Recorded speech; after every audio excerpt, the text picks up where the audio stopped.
Mark Donica here for Popcorn Talk at RTX 2015 with Alan Ritchson, one of the stars of the upcoming film LAZER Team. Now, Alan, you play Adam in the film.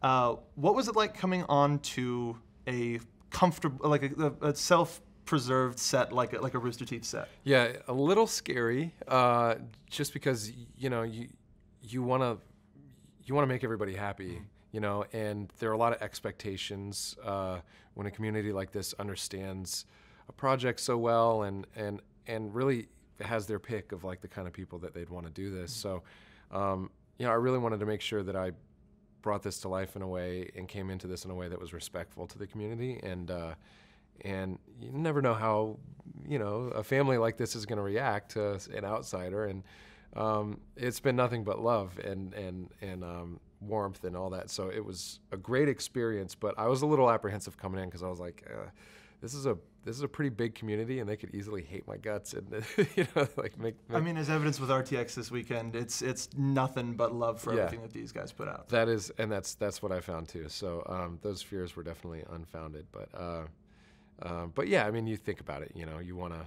It's like if you're doing a project that's based on a book. You meet all the people that read the book. You want to be the thing that they had in mind. Mm-hmm. You never know what that is, So there's just such an awareness for this project that you want to be the guy that they had in mind. You want to fulfill all them hopes. Yeah, I totally understand. Yeah. So you are the champion of Earth. You're supposed to be the one donning every piece of this suit that the team wields. But tell us a little bit more about your character. Like, you had all of these expectations, and these guys just drop out of nowhere. Yeah. I mean, that's a great setup because this guy was made for this. I mean, he grew up in the military, and his destiny has always been before him. It's save the planet, and this is how you're going to do it. And when that suit falls in the wrong hands, quote unquote,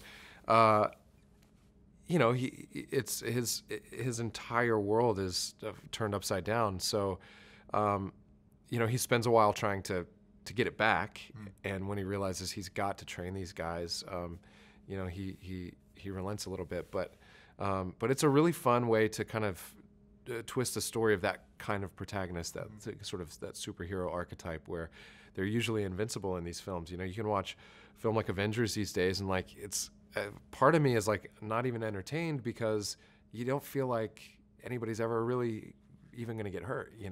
They get everything they want, they win, they take a couple blows, but everybody's fine, and they're going to be fine. And this is one where it's like this guy doesn't get what he wants, and you don't know if he's going to end up fine or not. So it was a cool arc for this guy. But yeah, that's kind of one of the things that drew me into it.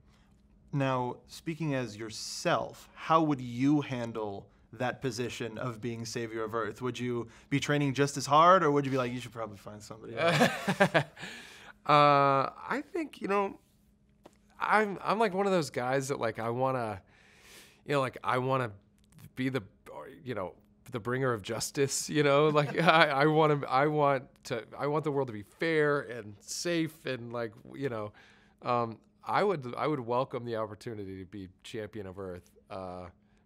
And I don't know. I mean, I remember seeing, I was in Montreal one time working on a show, and I was going to dinner with my wife, and it was like the first time that we'd had a chance to like get away and just take some time. And she goes, "Look down the street. Do you see that guy? There's a lot of broken glass around that car. Do you see that guy hanging out of that window?" And I was like, yeah, I see that. What's going on? And all of a sudden he takes like 4 bags out of this car and takes off and runs right by us. And like, we're both putting it together. Like, that dude just broke into the... And so I take off, and she's like, no, don't do it. I was like, no, I got to do this. And I take off, and I chase the guy, catch up to him like a mile later. I mean, he was gone. And so we're running around old Montreal. I chased the guy down and, stopped him. A real-life superhero. Jeez. I couldn't. And she's like screaming behind me, like, just call 911. I'm like, but they're not going to do anything, and he's going to be gone by the time anybody even knows what happened. I would like that guy. Those people deserve to have their bags back, I don't know. Maybe the world would be a different place if we all like chased the guy that we just saw break into a car. I don't know. We're Maybe all there'd vigilante be less. justice bringers. Yeah, like, I don't know. Whatever. That's me though. I so can't. 2% Batman. Got it. I was gonna ask you what part of the suit you would want to wield the most in your everyday life, but it looks like you're pretty don't set know. just by running dudes down by your own free will. That's true. But the helmet with the X-ray vision could be pretty sweet too. Like, I promise I wouldn't abuse it.